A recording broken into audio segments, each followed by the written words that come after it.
Assalamualaikum warahmatullahi wabarakatuh. Perkenalkan, nama saya Aditya Kusumawardani, NPM 18 10631050 kelas 6C. Di sini saya akan menjawab beberapa soal tentang inovasi kurikulum berbasis kompetensi dan masyarakat. Pertanyaan pertama, bagaimana pengembangan kurikulum berbasis kompetensi? Pengembangan kurikulum berbasis kompetensi atau KBK memfokuskan kepada kompetensi tertentu berupa paduan pengetahuan, keterampilan, dan sikap yang dapat didemonstrasikan peserta didik sebagai wujud pemahaman terhadap konsep yang dipelajarinya. Penerapan KBK memungkinkan guru menilai hasil belajar peserta didik dalam proses pencapaian sasaran belajar yang mencerminkan penguasaan dan pemahaman terhadap apa yang dipelajari. Karena itu, peserta didik perlu mengetahui kriteria penguasaan kompetensi yang akan dijadikan sebagai standar penilaian hasil belajar sehingga peserta didik dapat mempersiapkan dirinya melalui penguasaan sejumlah kompetensi tertentu sebagaimana prasyarat untuk melanjutkan ke penguasaan sejumlah kompetensi berikutnya.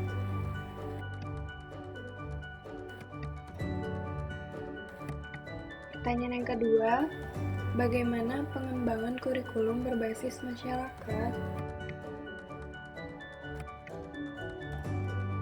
Karena pengaruh pengembangan teknologi, terjadi perubahan yang cukup drastis dalam bidang termasuk pekerjaan. Masyarakat perkotaan berubah cepat dibandingkan masyarakat pedesaan. Pola hidup agraris berubah menjadi pola kehidupan industri, di mana kehidupan masyarakatnya menuntut memiliki spesialis dan profesionalisme dalam melakukan pekerjaan. Sehingga sifat kebersamaan hidup lebih santai diganti oleh sikap individualis dan kerja keras.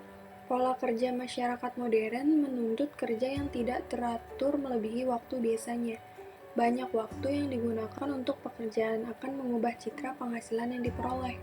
Asumsinya, penghasilan tinggi akibat suami istri bekerja akan meningkat kemampuan ekonomi dan kesejahteraan keluarga. Namun, dalam kehidupan keluarga, anak mempunyai masalah selalu tinggal orang tuanya bekerja, maka anak lebih lama bergaul dan hidupnya dengan pembantu daripada dengan orang tuanya. Kondisi demikian, berbagai masalah keluarga timbul dikarenakan pelaksanaan tugas dan fungsi keluarga tidak berjalan. Seperti hubungan komunikasi di antara anggota keluarga sangat terbatas, malah mungkin hilang.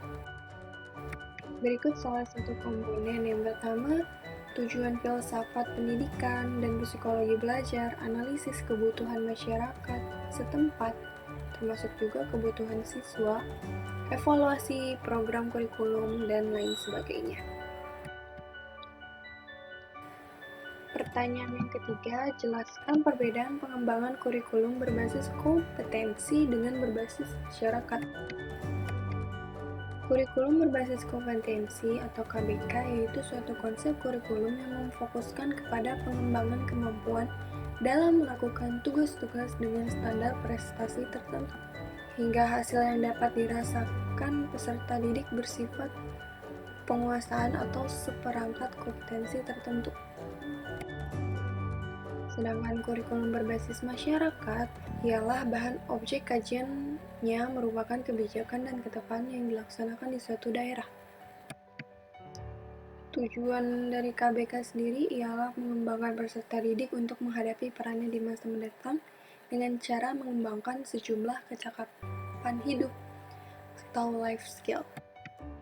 Sementara tujuan kurikulum berbasis masyarakat yang pertama itu memperkenalkan siswa terhadap lingkungannya, membekali siswa kemampuan dan keterampilan yang dapat menjadi bekal hidup mereka di masyarakat, membekali siswa agar bisa hidup mandiri.